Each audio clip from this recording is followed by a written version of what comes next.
RWBY starts with a narration about old legends, leaving us with a few important points. 1. Humans are born from dust. 2. Grimm threatened the humans. 3.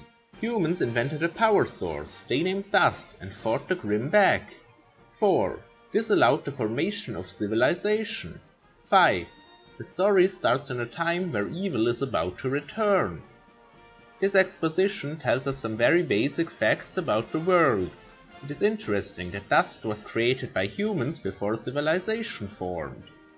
The narration transitions to Roman Torchwick and 4 of his thugs who are robbing a dust shop.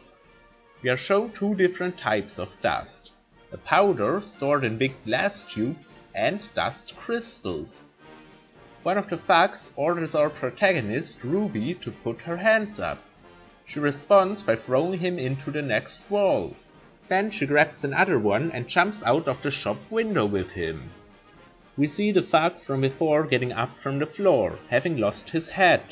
But he has also grown a mustache. Wait, maybe I'm wrong.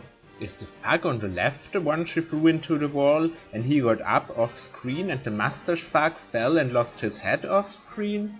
I guess it's not impossible that he ducked off screen to avoid getting hit by RWBY and his comrade, fell, lost his head and then was shown to get up, but the simpler explanation is probably a mild continuity error.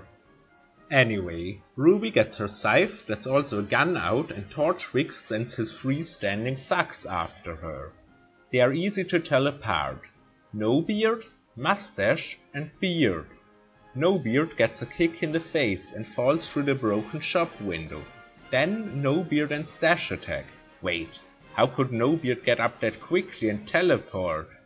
Is that maybe No Beard 2 RWBY threw out on the street first? Yeah, that must be it. RWBY sends No Beard 2 flying and slams Stash into the ground. No Beard 1 must have recovered and stands behind her with a gun, but she dodges the bullets and defeats him with a kick. Now she's facing Torchwick alone. Looks like Beard the damn coward just sneaked off, while No Beard 1 took 2 kicks with high momentum.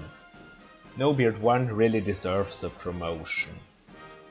Torchwick reveals that his cane is also a gun and shoots at RWBY. The explosion startles her and he uses the opportunity to climb up a fire ladder. Before RWBY follows Torchwick, she asks the shopkeeper if he will be okay if she follows him. This shows that protecting people takes priority over fighting criminals for her. She uses the recoil of her scythe to catapult herself up the building, but before she can capture him, an aircraft appears and saves him.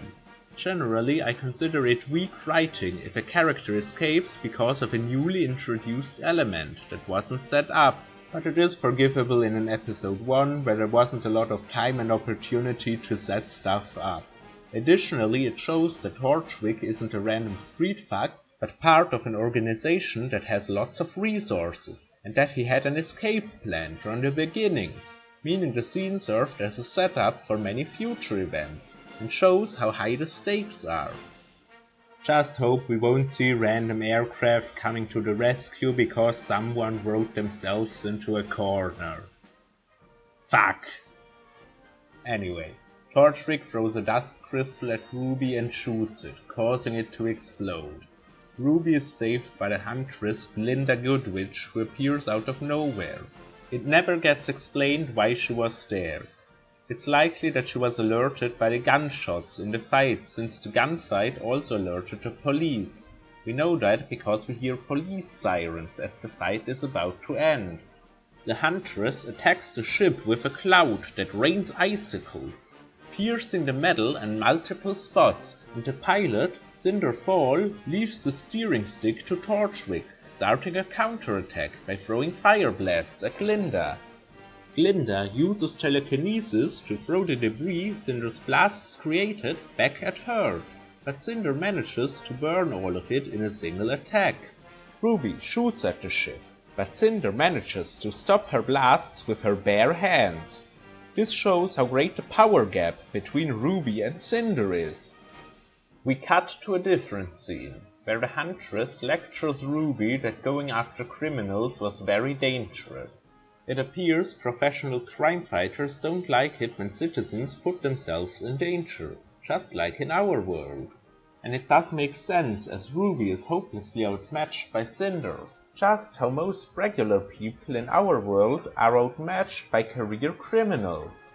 A man, Professor Ozpin, enters the room and notices her silver eyes. He offers RWBY some cookies and asks her where she learned to fight, and RWBY explains that her uncle taught her. RWBY eats the cookies and the animation makes them vanish whole as she moves them to her mouth. It looks very goofy and shows the limitations the creators had with the animation program and budget.